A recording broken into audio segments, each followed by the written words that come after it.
Como Paula les mencionó, mi nombre es Meggy Romero, yo hago parte del equipo de marketing de media tensión. Particularmente hoy voy a estar presentándoles lo que son las soluciones para distribución secundaria en media tensión, nuestras llamadas celdas Unisec. Y bueno, sin más voy a arrancar.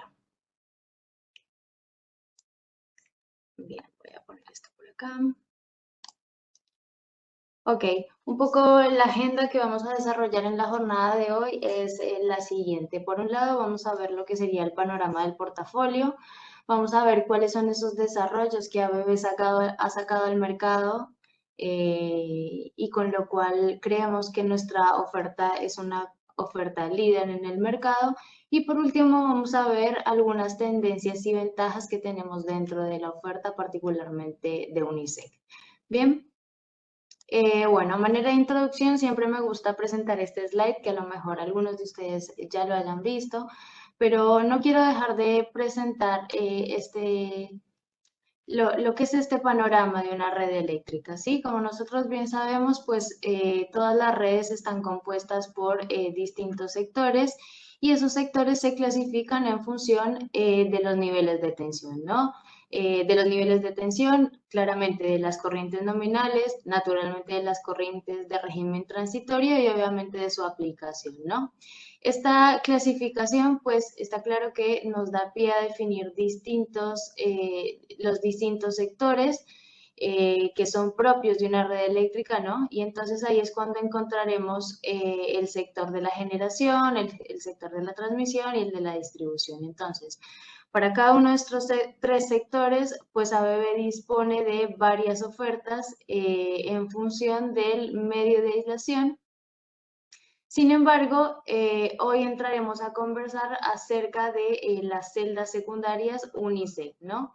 Entonces, este equipamiento de distribución secundaria pues se destina básicamente al sector comprendido que está, voy a sacar el puntero, el sector comprendido entre los transformadores de alta a media tensión y los de media a baja tensión, ¿no? Entonces, por sus características técnicas y estructurales, pues estas celdas están diseñadas para abarcar una gran parte del sector, tanto de las distribuidoras como de las cooperativas, el sector industrial, que está comprendido por las medianas y pequeñas plantas de fabricación, el sector residencial, el sector comercial, y por supuesto el sector hospitalario y bueno, algunas fuentes de energía renovables, ¿no? Entonces, esto es como manera de presentación donde podemos geolocalizar equipamiento de distribución secundaria. Ahora veamos un poco lo que sería el portafolio. En ABB contamos con un scope de ofertas para distribución primaria en los distintos tipos de aislación.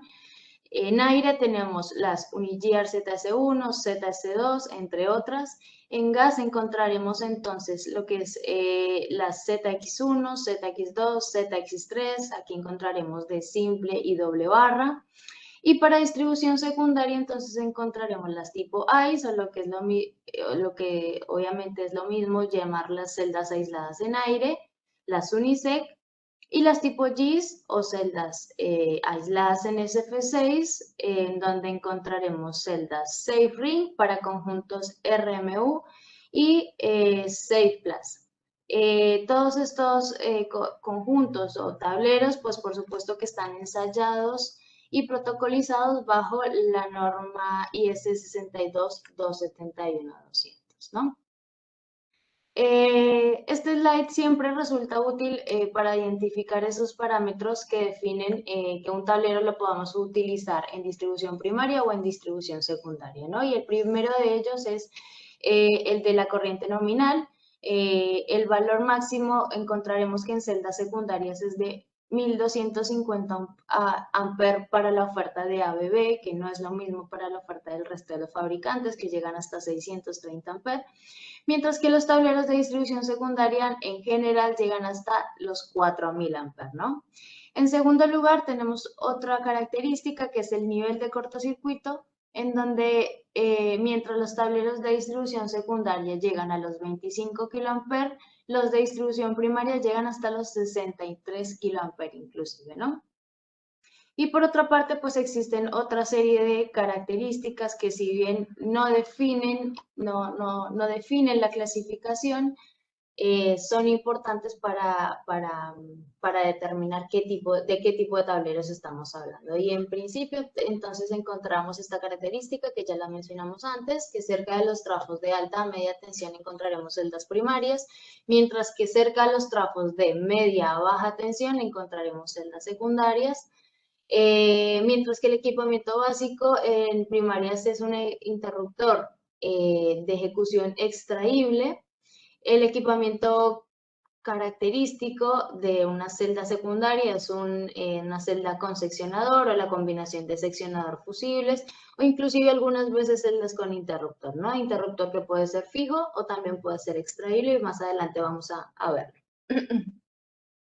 Y por último, es importante también decir que en general para proyectos específicos encontramos tableros de distribución primaria, mientras que en aplicaciones más estandarizadas como RMUs y todo este tipo de equipamientos que son más, sí, estandarizados, encontramos tableros de distribución secundaria. Bien, ahora,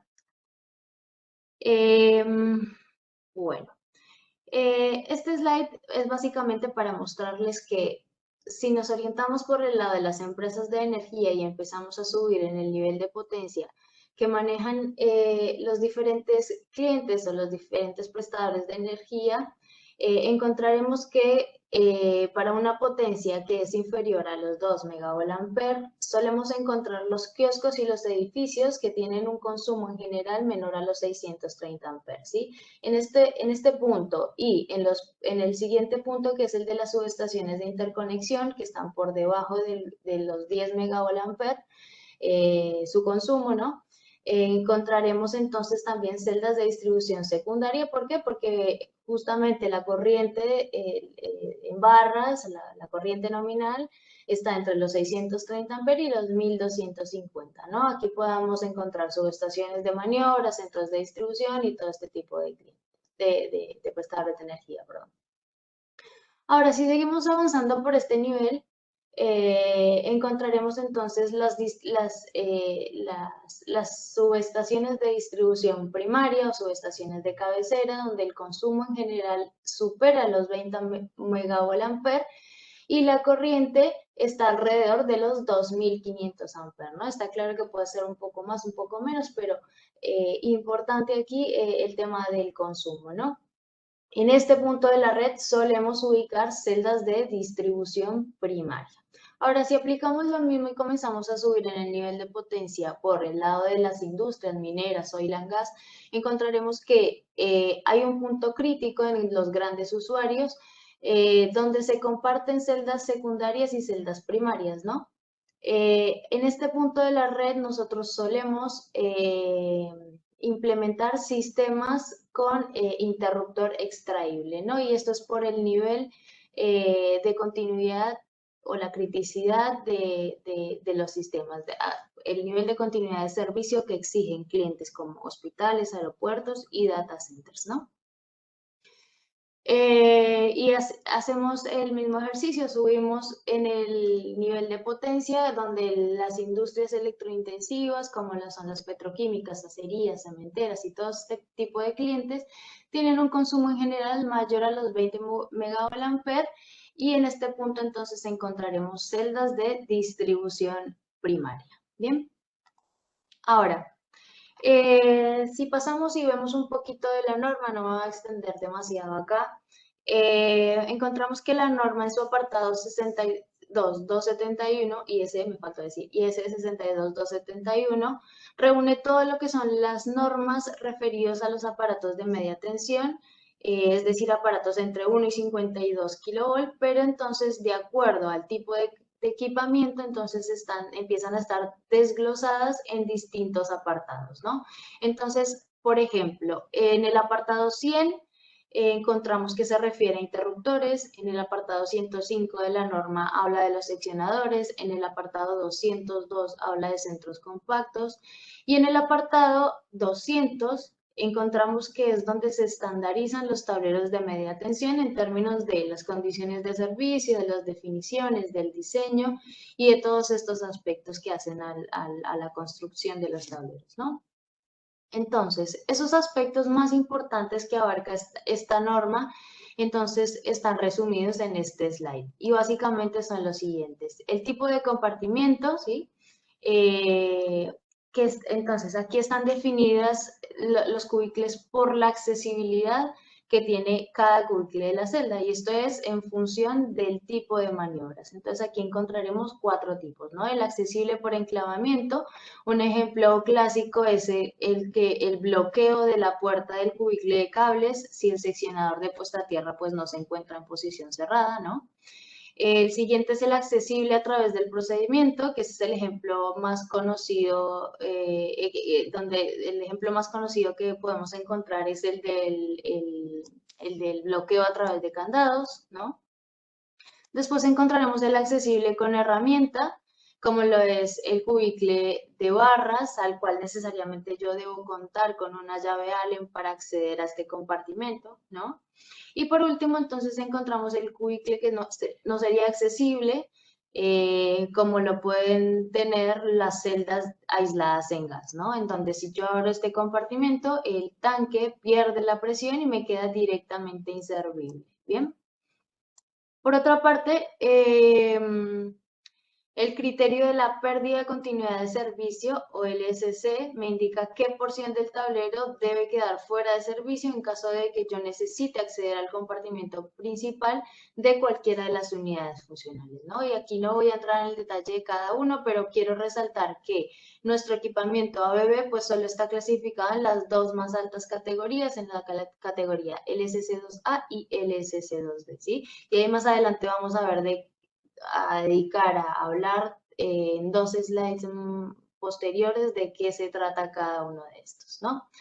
Luego tenemos el tipo de partición, ¿sí? Básicamente corresponde al material de segregación de los compartimentos y la posibilidad de poner a tierra cada uno de estos cubículos, ¿no? Y acá vale mencionar otra ventaja que tiene UNISEC frente al resto de los fabricantes, y es que para nuestra atención de servicio, absolutamente todas las unidades funcionales son de partición metálica, por lo cual podemos garantizar un plus de seguridad para el operario.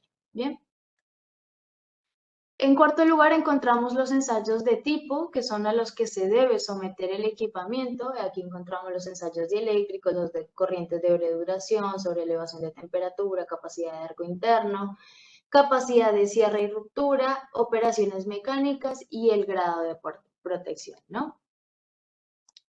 En siguiente lugar encontramos la clasificación de arco interno, que aquí sí me gustaría detallar un poquito más, porque son conceptos claves a la hora de definir el equipamiento y de determinar esas características. Entonces, aquí encontramos que en la norma, en el anexo AA, establece que un tablero IAC, o lo que solemos llamar a prueba de arco interno, pues debe satisfacer un ensayo que está definido bajo ciertas condiciones, ¿no? Entonces, ese anexo establece cómo hay que simular la sala, cuáles son las condiciones, cuáles son las unidades que se deben poner, dónde se deben producir los arcos, a ver si se me queda algún otro, a qué distancia se deben ubicar los testigos de algodón, digamos, todas estas características vienen establecidas, ¿no?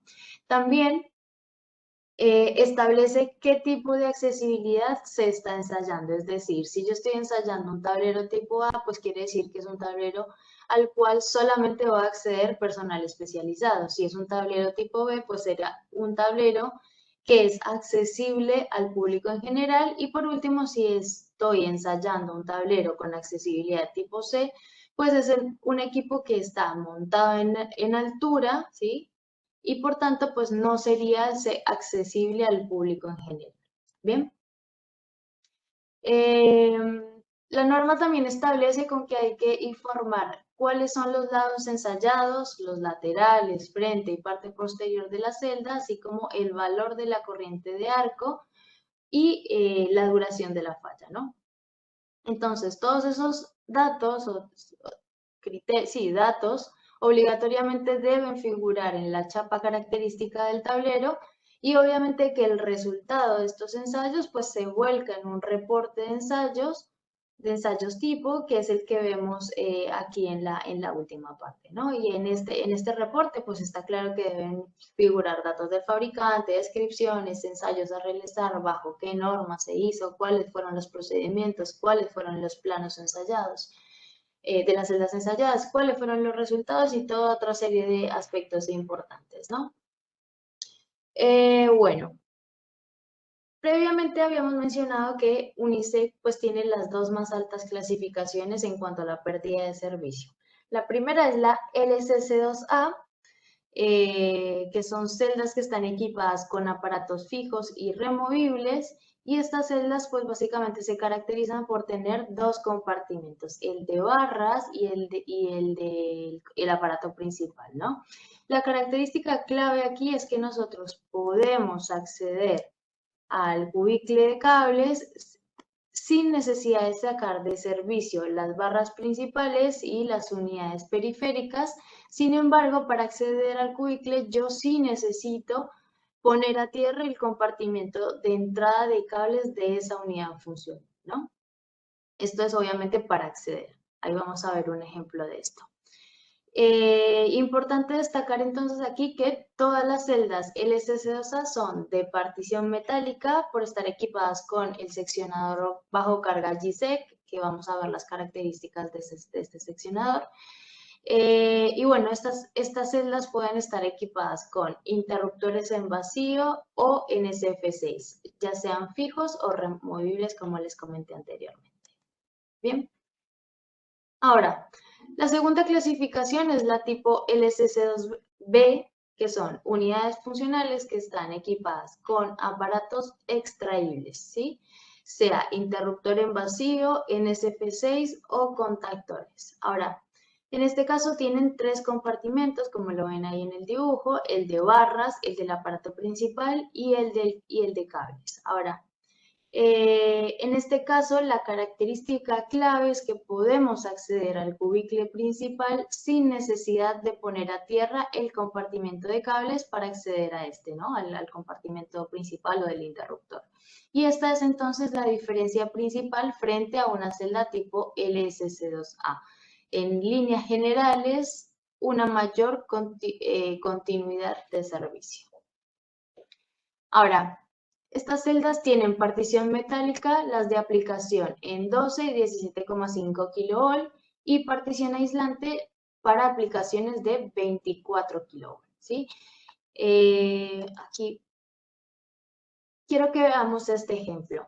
Un usuario de la red tipo cliente, supongamos que necesita intervenir una unidad de acometida en donde tiene instalado un interruptor fijo, ¿no? Es el ejemplo de la izquierda, ¿sí? Es decir, una celda tipo LSC2A. Esta persona pues está claro que deberá ir al prestador de servicio eléctrico para pedirle que corte el suministro para poder colocar a tierra este compartimento de cables, ¿no? Acá. ¿Sí? Entonces esto es obviamente para poder intervenir este punto que está marcado aquí con la flecha número 1 o cualquier zona que esté comprendida entre el interruptor de acometida y cualquiera de los interruptores de las demás unidades funcionales, ¿no? Entonces, esto implicaría que tengo que dejar sin alimentación todo el equipamiento que está aguas abajo de este tablero, ¿no? Ahora, si el mismo cliente tuviese un tablero tipo LSC2B, pues puede intervenir cualquier punto del tablero sin necesidad de acudir al prestador de energía y obviamente permitiendo la continuidad de servicio de la mayor parte del tablero y obviamente las cargas asociadas que están asociadas a este, ¿no? Entonces, bueno, aquí como ejemplo clave para entender los tipos de partición. Ahora, existen distintas alternativas en cuanto a la instalación de las celdas y esto es en función de la evacuación de los gases y de la clasificación de arco interno que hablábamos por allá. cuando hablábamos de la norma, ¿no? La primera versión es la versión AFL, es la que podemos ubicar contra la pared y es la que corresponde aquí a la del ejemplo 1.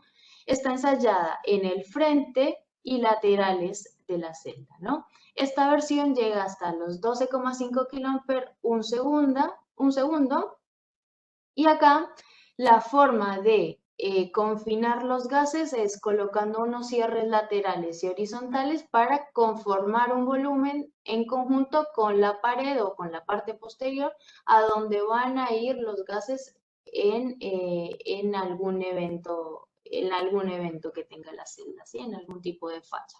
Ahora, la segunda versión es la que está garantizada contra falla de arco interno en sus 4 lados, es decir, tiene clasificación AFLR, y en esta alternativa pues el gas producido por el arco se descarga sobre unos filtros absorbores, ¿sí? Que la función de ellos es enfriarlos y reducirles la presión antes de conducirlos al cubicle de cables, ¿no? Y por supuesto, obviamente, antes de liberarlos a la sala. Entonces, estos filtros se instalan detrás de cada unidad funcional del tren de celdas y lo que me garantizan es una mayor seguridad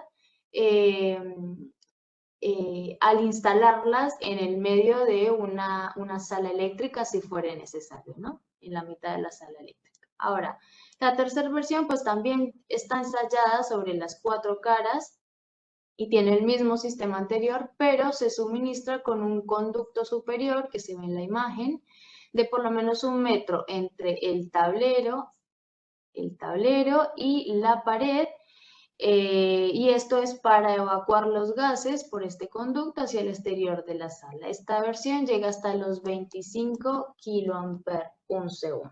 Bien.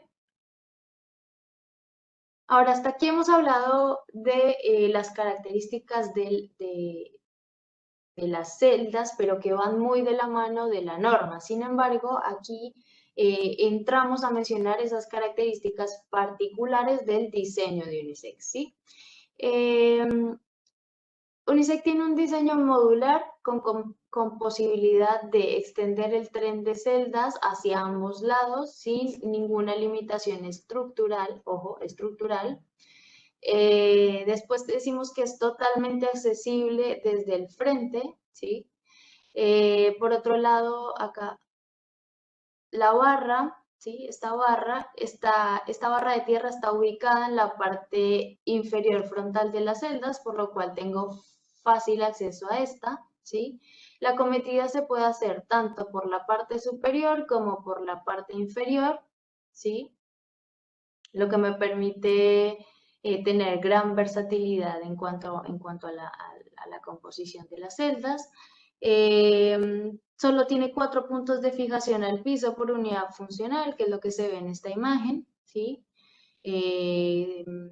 Toda provisión pues incluye los cáncamos de izaje para un fácil manejo de cada unidad funcional. Y por último, es lo que se ve acá, y por último AVE dispone en la página web de algunos tutoriales, unos videos bastante útiles para guiar una correcta instalación y operación de las unidades funcionales. Veamos ahora cuáles unidades funcionales hacen parte de la oferta. Dentro de las unidades con seccionador encontraremos la unidad SDC, ¿sí? Que es la que se utiliza principalmente como unidad de entrada, anillo o derivación. Entonces, en la segunda posición encontraremos la SDS, que es la unidad de acople de barras, obviamente mediante seccionador, ¿sí? Esta casi siempre se utiliza con una celda de remonte, la llamada DRS. Aquí no vale la pena que se acuerden de los nombres, las siglas, pero sí que se queden con el mensaje de que todas estas son equipamientos que hacen parte de la oferta y sus distintas aplicaciones. Por ejemplo, otra unidad de acometida con seccionador es esta, en donde yo puedo acometer desde dos distintas fuentes de alimentación. Obviamente, los seccionadores de estas dos están debidamente enclavados mecánicamente. Y por último, en las unidades con seccionador encontraremos una unidad en la cual podemos realizar todo tipo de mediciones. Bien. Después tenemos dentro de las unidades con seccionador fusible las SFC, ¿sí? Que son unidades para alimentador o para salidas. Estas unidades se equipan con seccionador de línea, enclavado obviamente un seccionador de tierra y un fusible. Se utilizan con mecanismos de operación de doble resorte. Vi una consulta, si les parece al final vayan haciéndolas y al final dejamos para ir respondiéndolas cuando finalicemos la presentación, si les parece, ¿sí?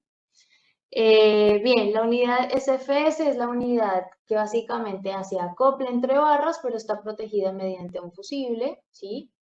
Y por último, dentro de esta clasificación tenemos las unidades para medición. Bien, ahora, si seguimos avanzando, encontraremos las unidades con interruptor, las tipo LSC2A, de interruptor fijo o removible, y estas unidades pues están diseñadas básicamente para controlar y proteger líneas de distribución, motores, transformadores, bancos de capacitores, etcétera, casi que todo tipo de cargas, y pueden equiparse con interruptor en vacío o en SF6, como ya les comentaba antes. Aquí el interruptor automático se instala en el riel y se fija a las barras colectoras, ¿no? Después tenemos la SBCW, que es la unidad de interruptor removible, que es la que en donde yo puedo intercambiar el interruptor en un tiempo relativamente corto, no tan corto como las celdas de interruptor extraíble, ¿no? Bueno, y también estas celdas pues están preparadas, al igual que las anteriores, las SBC, para poder equiparlas con elementos de protección y de control. Bien. Si pasamos a las siguientes unidades, encontraremos las de interruptor tipo LSC2B o de interruptor extraíble. Y las ventajas de estas celdas pues ya las mencionamos, pero bueno, principalmente están dadas por el tipo de extrabilidad, por la continuidad de servicio. Estas celdas vienen en dos tamaños de anchos, en 600 milímetros para 17,5 kilovolt en partición aislante y en 750 milímetros para 24 kilovolt en partición aislante. En el anterior no sé si dije partición aislante o metálica. En 17,5 partición metálica y en 24 partición aislante. Bien, estas unidades entonces se utilizan para controlar y proteger obviamente instalaciones de cargas críticas como aeropuertos, ferrocarriles, subterráneos e industrias, donde obviamente la continuidad de servicio pues debe estar garantizada siempre y en todo momento, ¿no? Bueno, aquí vale mencionar que las operaciones de extracción e inserción del interruptor, las de puesta en marcha y las de mantenimiento, todas se realizan directamente desde el frente de la celda, ¿sí? Bueno, por otro lado, en segundo lugar, tenemos la WBS, que es la celda de acople con interruptor extraíble. Y por último encontraremos en tercer lugar la celda BME, que es la celda para medición mediante el mismo sistema de extracción. Ahora, todas estas unidades pues están equipadas con elementos de seguridad, ya sean candados, llaves y todo tipo de enclavamientos para garantizar la máxima seguridad del personal. Bien. Después tenemos que también hay disponibles unidades de acometida directa para conectar los cables directamente a las barras colectoras, en donde la puerta frontal inferior está fija y solo se puede abrir o acceder a ella con una llave Allen, ¿sí? Lo que llamábamos allá enclavamiento por herramienta, con herramienta, ¿sí? Y después encontraremos que, al igual que en todas las otras celdas, tienen su detector de presencia de tensión o lo que solemos llamar el BIPIS, ¿sí? Después encontraremos la unidad de remonte directo que conecta la barra colectora a la parte inferior de otra unidad funcional y esta unidad tiene un tamaño de 500 milímetros y se utiliza obviamente para implementar sistemas de medición también, es muy útil para eso. Después, por último, y terminamos con lo que está, digamos, con las distintas unidades posibles dentro de la oferta, encontraremos los remontes laterales, derecho e izquierdo, que están disponibles para paneles de 1700 milímetros y 2000 milímetros, y en este último tamaño podemos a ver, lo que quiero decir es, estos paneles sin ser una unidad funcional se pueden adosar a los distintos tableros. ¿Qué desventaja qué desventaja tengo con este sistema? Bueno, que el tablero en general pierde su clasificación de arco interno, ¿no? Entonces, si bien es una alternativa de bajo costo, el tablero como tal deja de lado esas características claves y por las cuales se clasifica a prueba de arco interno. Bien, con esto quiero pasar entonces a lo que son los cúbicles de baja tensión que tenemos en distintas dimensiones y de acuerdo a cada diseño de ingeniería. Tenemos para celdas LSC2B en 3 tamaños, tamaño estándar, tamaño ampliado y tamaño personalizado, y asimismo para las celdas LSC2B con la diferencia de que acá solo tenemos un tamaño estándar y un tamaño ampliado. ¿Sí? Este cúbicle de baja tensión en celdas LSC2B no se puede personalizar, pero bueno, está claro, ese es el de la imagen de acá, que tiene 750 milímetros de altura y 350 milímetros de profundidad, con lo cual tenemos un tamaño bastante amplio para implementar sistemas de medición, de protección, y inclusive de monitoreo de temperatura, ¿no? Entonces, si avanzamos en cuanto a los componentes de la celda, también encontraremos que lo que ya hemos venido llamando el GSEC o el seccionador bajo carga, tiene características fundamentales como lo son. Este seccionador tiene 3 posiciones de estado: abierto, cerrado o a tierra, ¿sí? Es susceptible obviamente de motorización para mando a distancia, es un seccionador que está ensayado a prueba de arco en su interior, es un seccionador que se puede utilizar a una altura máxima de hasta 3000 metros sobre el nivel del mar, se puede utilizar con mecanismos independientes del operador, sean mecanismos de simple o de doble resorte. También se puede equipar con accesorios opcionales para el montaje frontal y bueno, como lo pueden ser los monitoreos los sistemas de monitoreo de presión y bueno, toda otra serie de características que garantizan una larga vida útil de este seccionador. Aquí me olvidé, este seccionador es el que me permite caracterizar la celda de partición metálica. ¿Por qué? Porque en la parte superior tiene una envolvente de resina epoxi y en la parte inferior es de acero inoxidable, lo que me permite que el cubicle de baja tensión pues esté segregado en su totalidad de un material conductor y por esta razón yo poder denominar la celda de partición aislante, metálica, perdón. Ahora, si entramos a la parte del portafolio de DEA o de automatización, encontraremos que la oferta de relé se divide en 3 rangos. En su rango básico encontraremos las 605 y 611, que son equipos bastante limitados en cuanto a las funciones ANSI que pueden cumplir, a las funciones de protección, pero además también están limitados en cuanto a los distintos protocolos de comunicación, entradas y salidas digitales.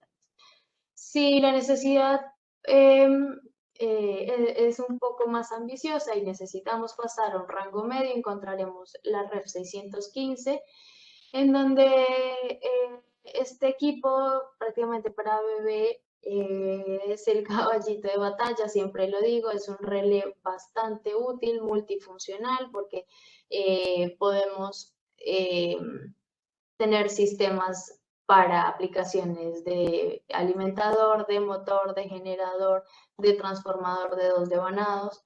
Es decir, un equipo bastante versátil y que cumple con muchas de las funciones requeridas en general, ¿no? Ahora, si necesitamos un equipo más grande, con más cantidad de entradas y salidas digitales, necesariamente tenemos que pasar a un REF 620, donde también tenemos distintas aplicaciones de feeder, motor y transformador.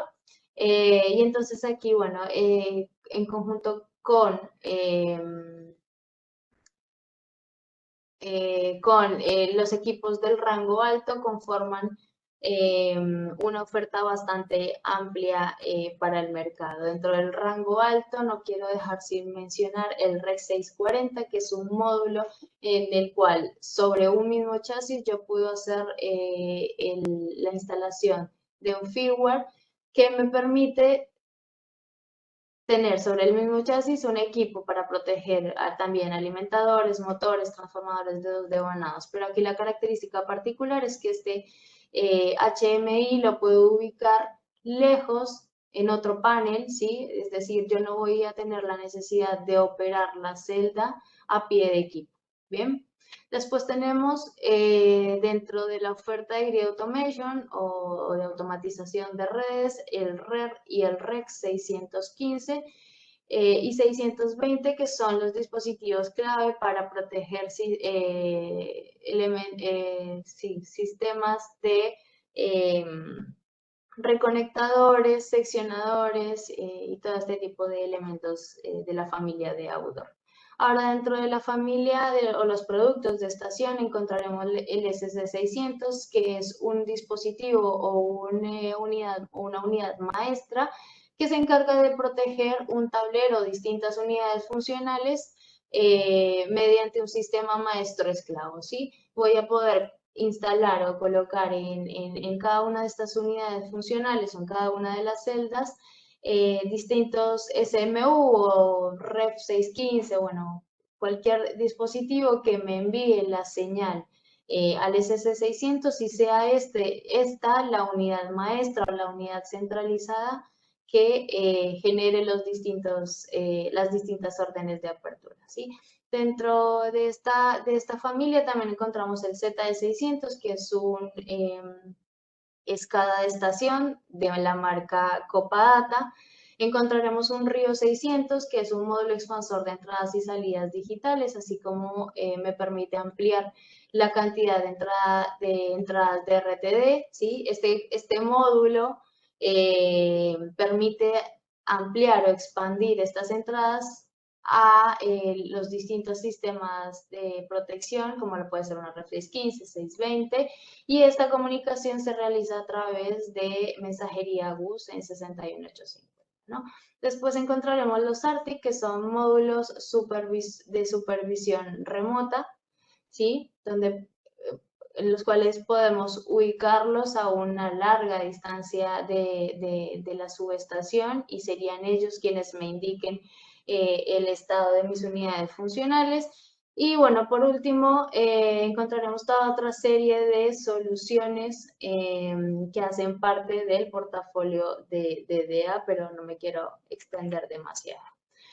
Si entramos en lo que son los desarrollos y los lanzamientos, vamos a encontrar que en la parte de los transformadores, UNISEC ha incorporado inteligencia al sistema de medición y esto es a través de tres componentes clave, ¿no? Tres componentes que son el sensor de corriente, el sensor de tensión y el relé de protección de la línea Relay, ¿sí? Este sistema entonces viene a reemplazar los tradicionales transformadores de corriente y de tensión. Y bueno, ¿qué me ofrece este sistema de medición? Pues por supuesto me ofrece un menor tiempo de entrega del equipamiento. Ahí vamos a ver por qué, porque vamos a detallar las características de estos sensores. Por supuesto, una reducción de stock de repuestos, flexibilidad frente a cambios de antes y después de la instalación, o sea, en el caso de que yo necesite implementar una repotenciación de mi tablero, bueno, yo voy a poder reutilizar estos distintos elementos porque vamos a ver que tienen un amplio rango de cobertura, tanto en corriente como en tensión. yo por acá, también me permite tener información necesaria para el mantenimiento por condiciones del interruptor y también toda otra serie de información que es necesaria para, obviamente, para gestionar, bueno, valga la redundancia, ya lo mencioné, para un mantenimiento predictivo de las condiciones. Y por último, tiene un sistema de, mejor, la comunicación propia de estos sistemas es mediante IS61850 y mensajería GUS. Bien, entonces, ¿de qué se trata? Bueno, esta tecnología pues básicamente se implementa con sensores de corriente Keka, ¿sí? Que es el que vemos ahí en la imagen de la izquierda, y este se basa en el principio de la bobina de Rogowski, ¿sí? El principio de la bobina Rogowski, sin entrar en detalle, dice que para un diferencial de corriente en el lado primario en el tiempo, aplicándole un multiplicador que está en función de la cantidad de vueltas que tiene este bobinado, pues yo voy a tener un pulso de tensión. Un pulso de tensión que para este ejemplo del K250 en 50 Hz es de 150 milivolts. Lo que voy a tener o lo que voy a interpretar es en el relé de protección que hay una corriente primaria de 250 amperes, ¿sí? Después quería comentarles, bueno, que este sistema es válido únicamente para medición, para monitoreo, no es válido para una medición para facturación porque, bueno, este equipo al no contar con un núcleo ferromagnético no tiene saturación, ¿no? Entonces, esta característica de la saturación clave para la medición de facturación no está presente en estos elementos, únicamente nos sirve para hacer medición para monitoreo. Y aquí cabe resaltar que tanto el sensor de corriente Keka como el KEVA, ambos se comunican al relé de protección y es el equipo o el supervisor que me va a dar cuenta de los parámetros. ¿Sí? Yo solamente voy a tener que mediante este cable, que obviamente tiene, que tiene una cobertura pantallada para evitar las interferencias electromagnéticas, es un solo cable, quiere decir, lleva la información a un solo puerto, a un solo punto. Entonces, este punto será claramente el del relé de protección, tanto para protección justamente como para medición.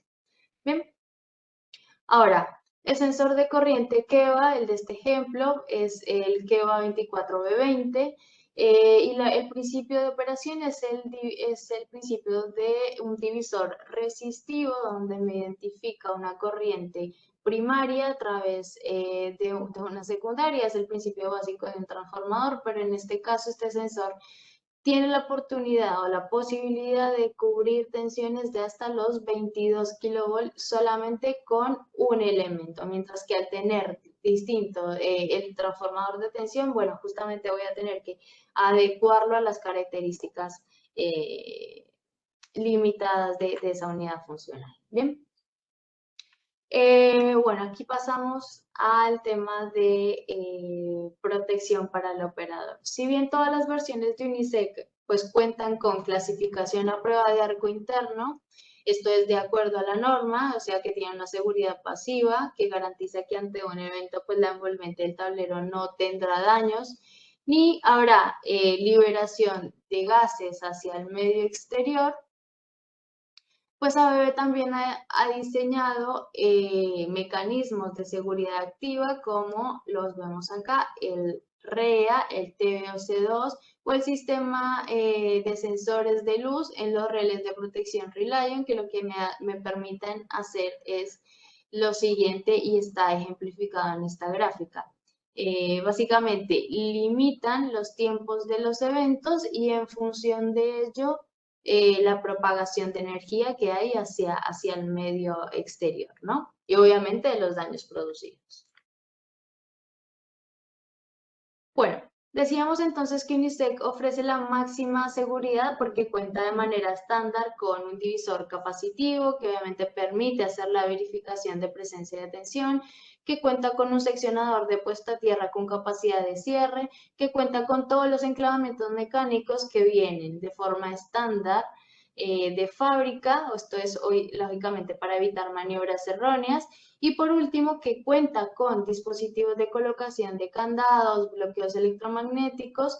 Esto es para implementar enclavamientos adicionales a los de normal provisión, ¿sí? Estos se piden de forma adicional, se dan a pedido. Ahora, Unisec Pro, ¿qué es Unisec Pro? Es una herramienta que está desarrollada, ¿sí?, para el diseño de tableros de media tensión, ¿sí? Es el sistema que utilizamos nosotros para diseñar los tableros. Este sistema permite obviamente brindar soluciones simples que están preconfiguradas, ¿sí? Esto es gracias a que en el mismo configurador hay una guía que proporciona al usuario la facilidad para estandarizar, para configurar unidades estandarizadas. Obviamente casi que es a prueba de error porque me permite evitar cometer errores mientras introducimos configuraciones que son estandarizadas, insisto. Tiene una interfaz bastante simple, ¿sí?, dado que solo hay que realizar algunas selecciones, algunas definiciones de parámetros clave como la tensión, la tensión de servicio, la corriente nominal, la corriente de cortocircuito, y a partir de ella me va a limitar las unidades funcionales que yo puedo aplicar para esos parámetros, ¿sí? Y por último, bueno, posee toda la documentación completa donde se pueden descargar la oferta técnica, especificaciones, dibujos de proyectos, dibujos editables, y todo esto para realizar diseños de sistemas de distribución secundaria. Ya vamos llegando al final y me gustaría rescatar algunas ventajas que tiene Unisec, y es que no nos quedamos con los ensayos estándar que pide la norma, sino que además sometemos las celdas a una mayor cantidad de pruebas, como son por ejemplo el ensayo antisísmico. Esto es de acuerdo a la norma IEEE 693. También el ensayo de envejecimiento según la 271-304, donde se someten las celdas durante 49 días a condiciones ambientales extremas, y obviamente el resultado de todos estos ensayos pues debe salir satisfactorio, ¿no? Además de estos dos ensayos que mencioné antes, tenemos este otro, y es que somete las celdas a ensayos de vibración para la versión marina. Tenemos una versión marina donde ponemos a prueba de vibración a 3 frecuencias distintas, esto es una por cada eje durante 15 horas, y el equipamiento claramente debe resultar sin daños o inconvenientes estructurales, ¿no? Por último, y ya aquí llegando al final, bueno, me parece importante rescatar las características claves a la hora de decidir por Unisec, y la primera es que por su alto grado de seguridad para el personal, está estandarizado por norma, ¿sí? Porque obviamente tiene la máxima clasificación en cuanto a la pérdida de continuidad de servicio, lo que vimos antes en detalle, ¿sí? Obviamente esto también me da un plus a la hora de decidir. También por las dimensiones reducidas y obviamente por la optimización de las unidades funcionales, por la fácil instalación, porque tenemos una amplia gama de unidades y diversificación de los distintos componentes, porque, bueno, por último, sí, creo que tampoco menos importante que lo que hemos analizado hasta ahora es que tenemos una presencia local que nos permite ofrecer tiempos de entrega realmente cortos y servicios de supervisión de montaje, asistencia a la puesta en marcha, servicios de postventa. Digamos, tenemos una gran cobertura para garantizarle a nuestros usuarios. Así que con esto he llegado al final y